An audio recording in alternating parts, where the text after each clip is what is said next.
Okay, well, we are now going to move on to our next fact. It is fact number 10. We're very excited. This is round 2 for us. We first got to speak to this podcast and do a crossover episode on their personal podcast page, and it was an amazing time. We did it in London. There was all of us on stage together, so we're hugely excited to be reunited with the Guilty Feminist podcast. It is Deborah Francis White and Athena Kugblenu. Yeah! Hello guys.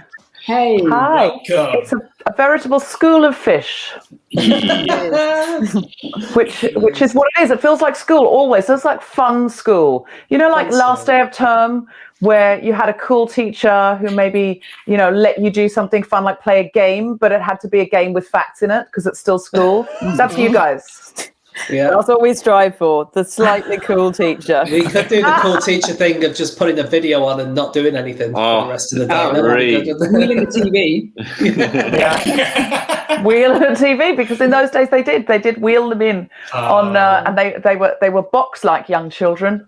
Generation Z televisions were themselves a box, and that's why it's still called the box to this day. Free fact there, haven't even started yet. Free fact? What, you're going to start charging us for facts? We can do that with we'll do that with the listeners. So we should just quickly say a quick update for anyone who's just joining us.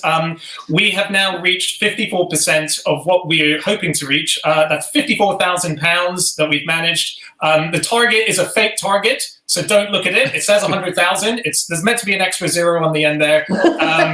So if you are able to donate, please do. And let's kick into it now. It is time for fact number 10, and that is the Guilty Feminist.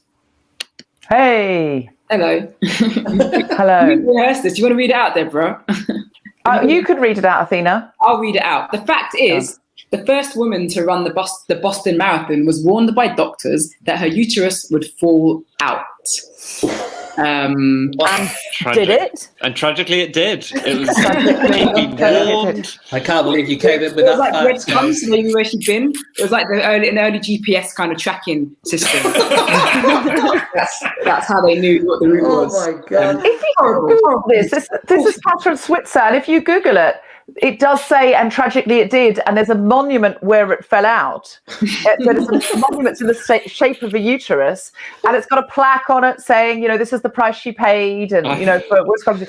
But I don't know, I mean, obviously it didn't, but I don't know if that monement is a joke that someone went and made and put there, or they've just mocked it up for the internet. Deborah, I also fell for that article, and it really, I believed that, you know, until it said, in the 50 plus years since Switzer's historic run, of course, thousands of women have lost their uteruses along the Boston Marathon route. Today, no one even thinks twice about it. And no, I think the whole thing is a joke. I don't think even the fake monument is. But she was amazing. I suspect it's something we could do as a sort of Guilty Feminist, no such thing as a fish crossover joke. We could go and erect that monument in that place. So it's a double bluff. Yeah. Make it like a big bin in the shape of uterus, so it'd be like functional as well. And you just, you know, I'm just thinking about practical, you know, realm. It's taxpayers' money, and art. Yeah. Could it be? I love you think that we're going to apply to the government in Boston and they're going to give us this money. It's not taxpayers' money. It'll be very much our money. We will have to chip in if we want to do this. But I like the idea of a bin, but I think it should be a recycling bin because it's nice to keep things sustainable. And also the uterus is a good place to sort of, you know, the uterus is, well, it's one of life's natural recyclers and, you know, shedders, isn't it? Well, yeah, although would a vending machine not work better? It's something that sort of produces something, that spouts something out for you that you wanted a lot of the time. Good. So maybe like sweetie babies or something like that. Little gummy bear babies. Yeah. Okay, we've got a business plan here, guys. This is right. Good.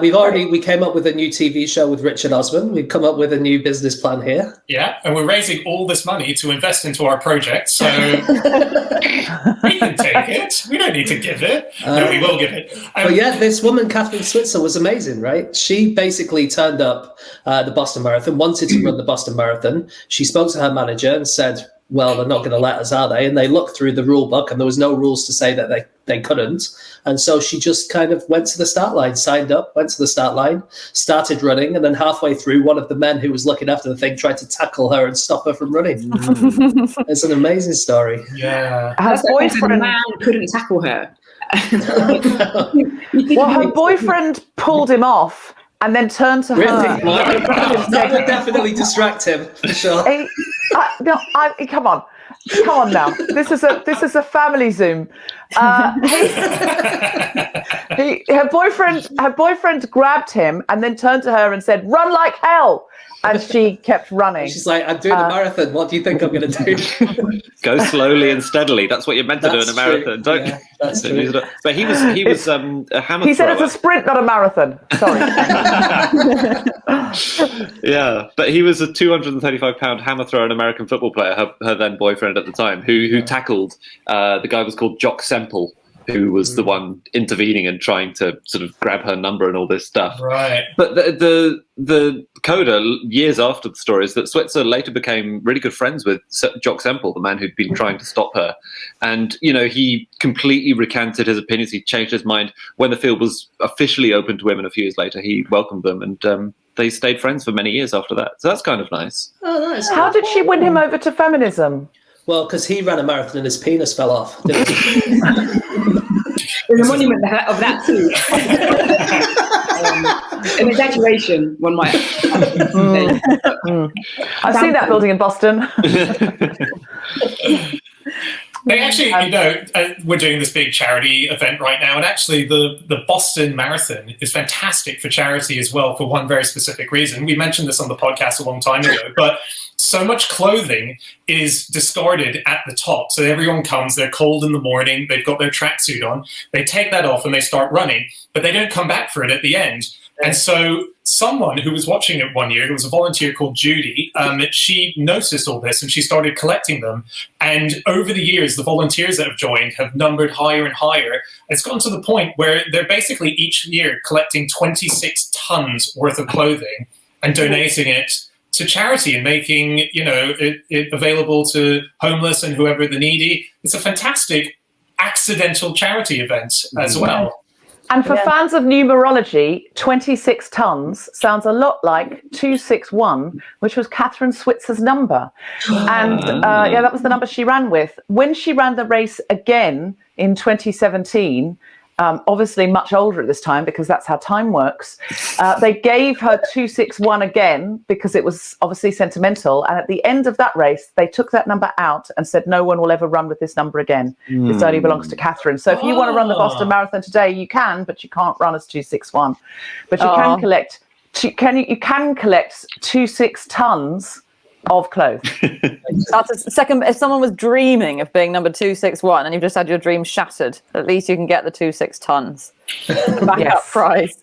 That's probably the only thing you can do to get tackled and get your number ripped off you in the race this time round, is to try and run with the number 261 on you. Oh, that's good. Yes, and I reckon there are plenty of other ways that you can get your number ripped off you for doing things at the Boston Marathon. I think. Probably. Because some crazy.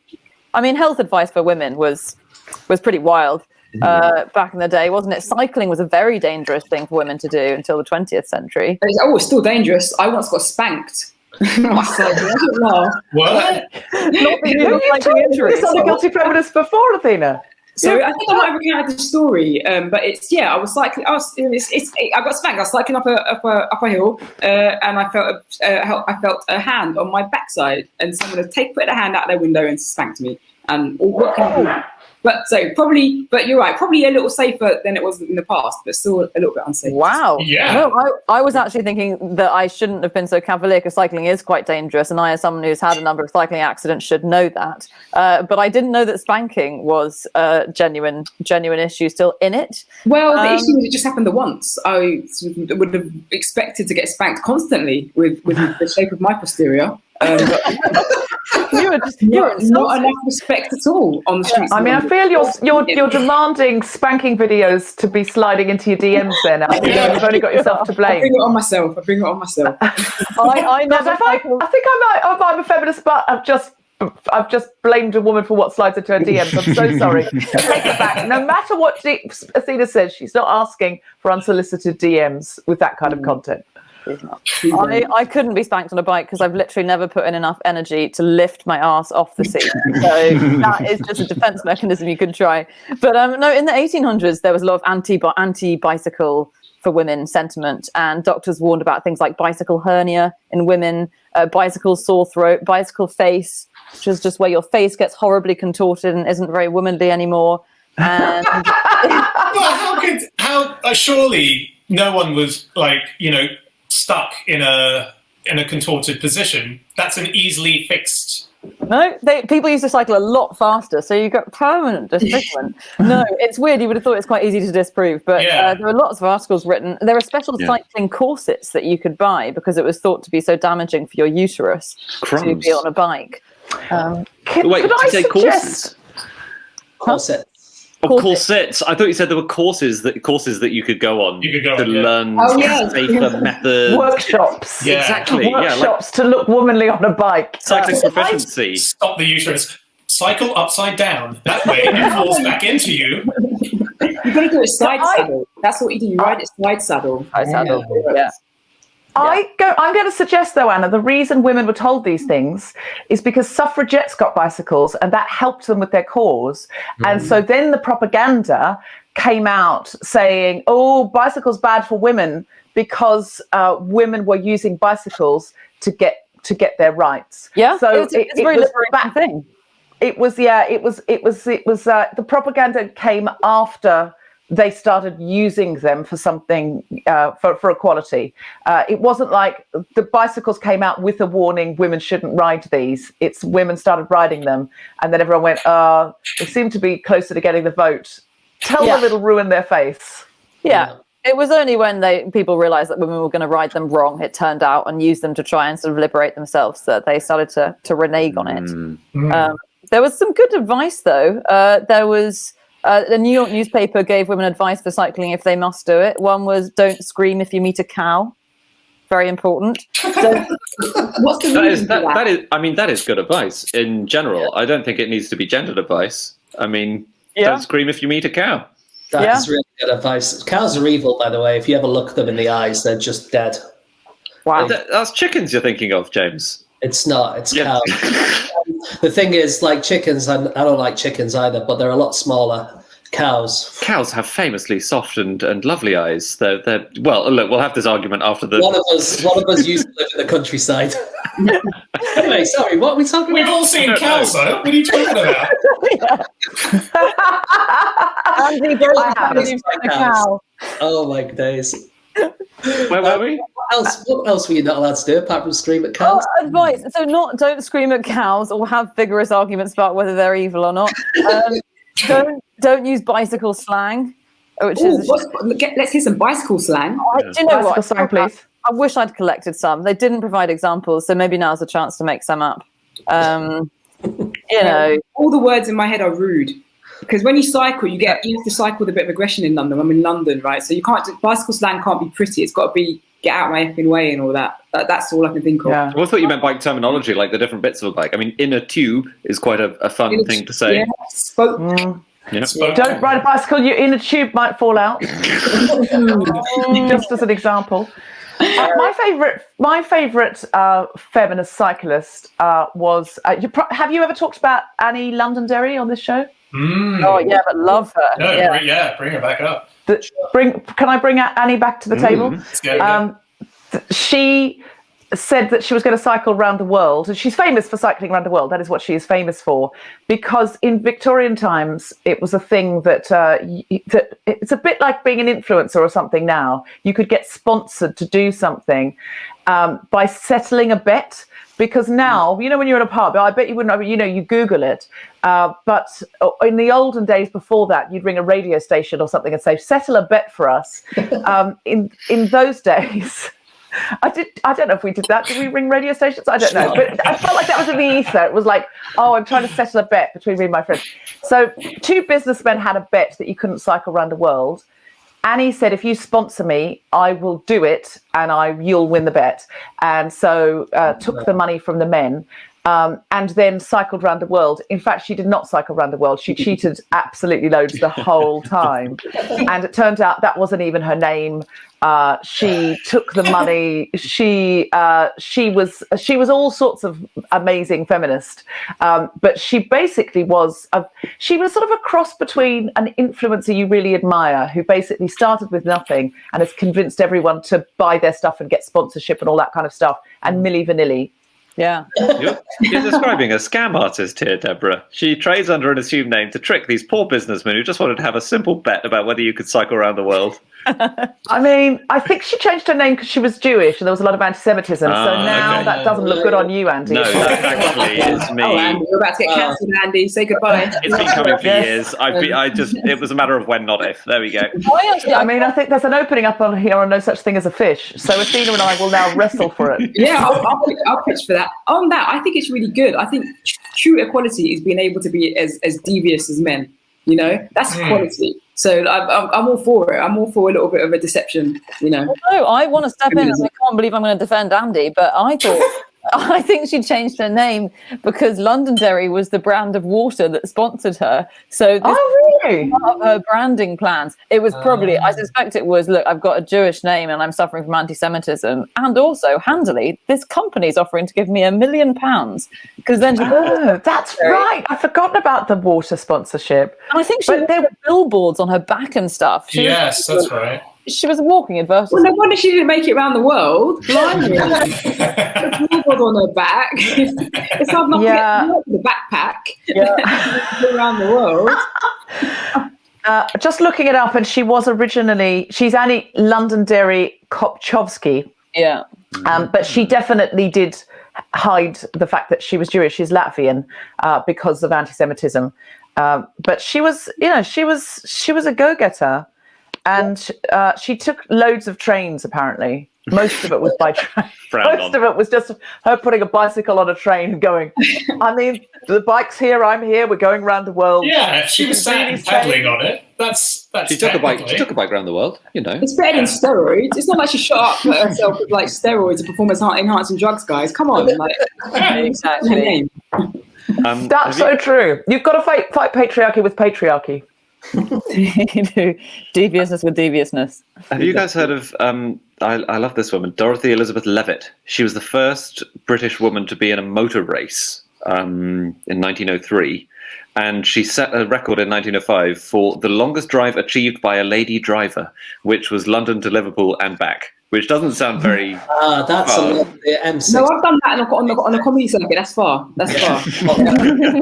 I have put that as a possible fact for next week's podcast, which I'm going to have to delete now. Right. She used to say that all women, when you're driving, you should have some chocolates, a powder puff, and a hand mirror in your glove compartment. And she did say that the hand mirror could also be used to look behind you and see if anyone's coming. And this was more than 5 years before the rear view mirror was invented. So she basically invented it herself. Yeah, it would be a pain if you actually had to carry your rearview mirror the whole time. Well, you could crash in whilst you were using it. It's all like, yes, but a good concept. But yes, it feels like driving, like taking a selfie. I feel like it's going to make you more dangerous looking into a mirror and trying to kind of adjust it. Wasn't the rearview mirror because it was invented by racing drivers, wasn't it? Because before the rearview mirror was invented, anyone who was a racing driver had to have someone sitting in the passenger seat telling them what was going on behind them. Really? Yeah. What, like wacky races? Yeah, exactly. So an actual backseat driver. That's amazing. Yeah. And that was a job. Backseat driver was presumably got paid to sit in the backseat. It would have been quite dangerous, I would imagine, because there weren't seatbelts then. Absolutely, and I think you had to actually be in the front as well, so particularly dangerous. And you had to look backwards all the time, so you'd feel quite sick. Do other people feel sick when you look in the wrong direction in a car? Sometimes, yeah. You'd get quite nauseous. We did that fact as well, that the longest limousine in the world was so long that it had to have a literal backseat driver, because it was someone who had to help turn it and operate it, because it was just too long. I think it was like 100 feet long or something like that. But I'm glad to hear there were actual backseat drivers. That was an official job. Yeah. Until the the rear view mirror ruined it. The Luddites were outraged, smashing mirrors all over town. Back to kind of what men thought about women's bodies back in the day. In the 17th century, it was thought that pregnant women would sometimes crave human flesh. And this was a way that you'd be able to tell if someone's pregnant. There was a book called The Midwife's Book. It was written in 1671. And it said that some women with child have longed to bite off a piece of their husband's buttocks. Athena, can you confirm or deny? I can confirm I'm not married. So, right. I can confirm I have not craved human flesh. I did crave triangle cheese. So some might argue same thing. But that was what they those laughing cow things. Yeah, laughing cows do not laugh. They just look you in the eyes. Wow. Is that cow propaganda? Like laughing cow cheese? No, I didn't eat any human flesh. I just made it. I didn't eat any. I promise. I swear. Maybe that was the thinking behind it, that women wanted to eat human flesh in order to make a human out of it. Yeah.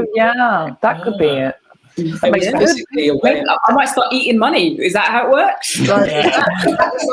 Like that sounds alright. Get eat a fiver, see what comes out. I think it might be biting purely out of rage towards. I mean, I remember when Fenella was not able to drink, and I was there going, but I can still drink, can't I? I can still.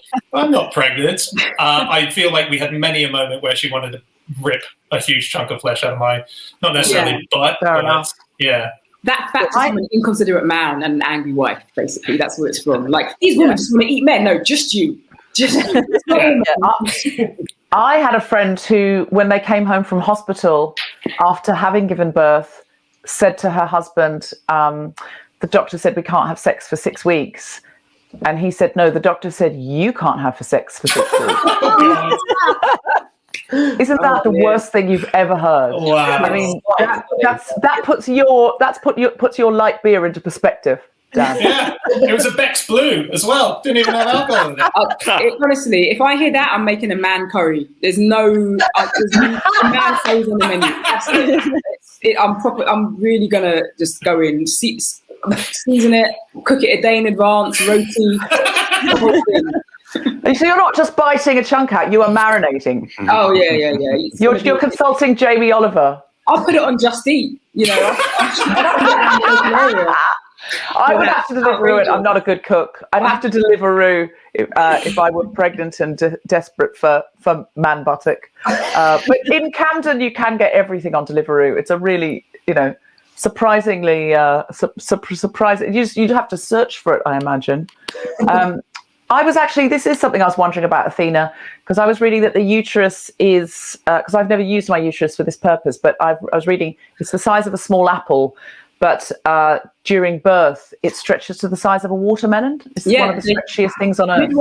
Midwives love saying this stuff to your face and expect you to not be horrified. But that's exactly it expanded. That's the funny thing about people thinking that they're just got these things that are so delicate, they're going to fall out, they're going to shrivel up. They're like the strongest human bits ever. That's not a medical term, strong human bits, obviously. That's what happens. And then the 6 weeks that you can't have sex is the 6 weeks it spends like shrinking. That's basically it. And it expands and it shrivels back again. Like it's like, how does it expand? Like because it's something that expands so much has to be thick at the beginning, right? But it's not even that thick. Do you know? I don't know. I don't understand. Yeah. Does it grow as it grows, or maybe it grows? But if it grows, how does it shrink? How does it get back down? My area of expertise here, Athena, I'll be honest. Does it get stretch marks? When it's growing really big, does the uterus get stretch marks? Oh, if it does, I'm starting to get self-conscious now. Oh no, I've no idea. Maybe. I think that's a new thing. I know it really does, but I don't know about the uterus. But it's a remarkable bit of anatomy for sure. Yeah, I think it might be the strongest muscle, isn't it, when it's in action? Really? I think you're right, Anna. No, I think you are right. Yeah. No, I thought the strongest muscle was the tongue.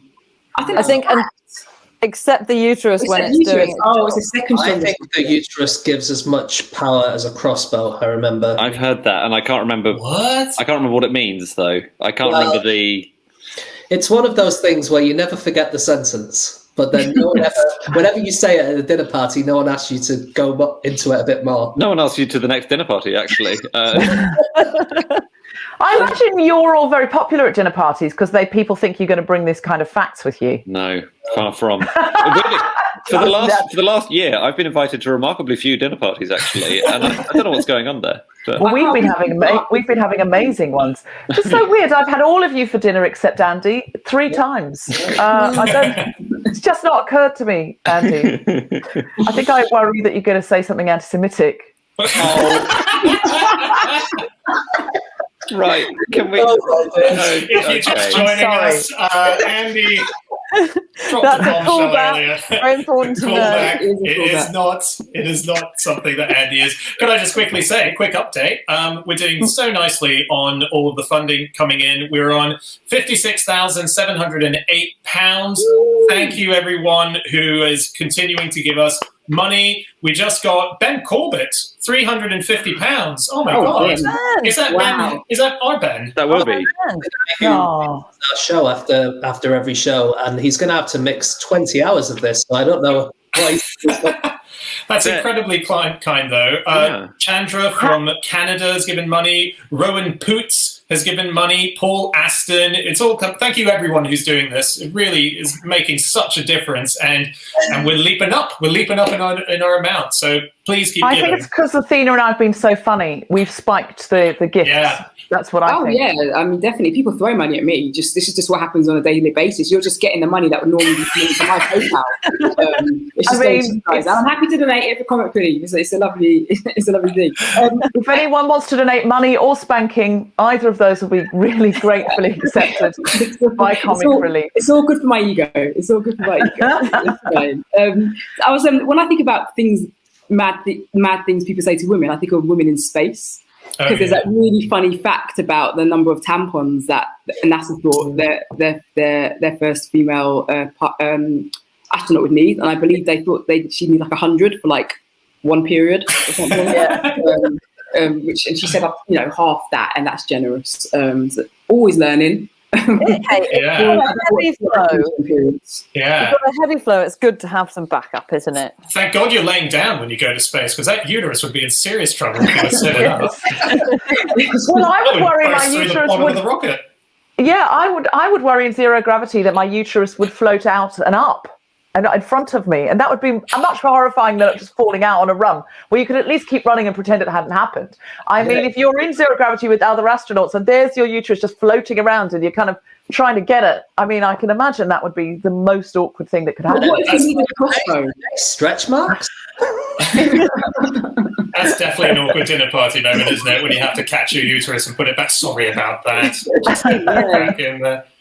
There's a cool thing about space, just on that, which is when you're in space, this is a cool fun fact, they wear belts, right? In the way that we would wear belts for our trousers, but they not only wear it for stopping their trousers falling down, it's for stopping them falling up as well. It's the only circumstance where you have to worry about your trousers falling up on you, because obviously if they're too loose, they'll just fry it up. Yeah. And then you look like Simon Cowell. Yeah. The nightmare scenario. I'd rather have my uterus fall out. To look like Simon Cowell. Well, that was interestingly another thing they said about riding a bicycle is it could give you a face like Simon Cowell. They foresaw Simon Cowell. It was amazing prescience. Periods used to have amazing power, according to men, throughout the ages. So Pliny thought that menstruating women could be used as a sort of as a kind of pesticide. Because our periods would kill any kind of bug. So he recommended that women strip naked and run through fields. Oh, right, okay. Is that what Theresa May was doing? I had no idea she was so old. She was just farming. She's a far from farming stock. Guilty Feminist, I can't believe this. It feels like it's been 10 minutes, but we're going to have to wrap up. But we just started on I know. I can't believe it, but yeah. It's flown by and my uterus is still intact. It's what an honour and a privilege to come along and be part of No Such Thing as a Fish for Comic Relief. How much are you trying to raise in total, Fish? Well, I'm going for $1 million, but I think we're I don't know. We just want to keep going. So Are you joking? You're going for $1 million? No. I mean, Oh wow, he's not. I thought I'm he not was. joking. But I mean, we're not going to get How $1 much million. have you got so far? 56,000. So I'm not I going to thought it was maths, but 56 quid. yeah, 56 quid. 56,000. You're going for $1 million. How long have you got to go? Don't ask. Yeah.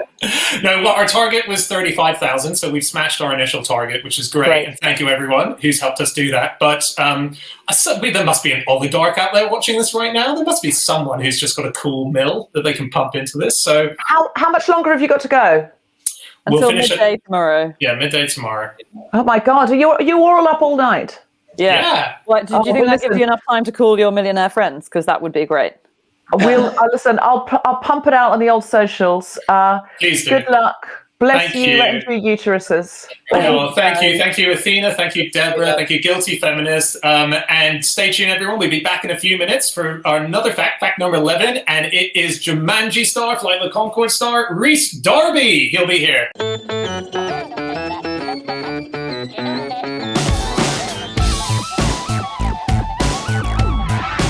Hi everyone, really hope you enjoyed that clip. There's lots more where that came from, and you are free to watch them on the one condition that you pay us your money. So please go to the link below. It's comicrelief.com/fish. We didn't sacrifice our sanity for nothing. We did it for Comic Relief and all the amazing, amazing causes it supports. Link below, comicrelief.com/fish. Give your money, and then you may continue to watch these clips.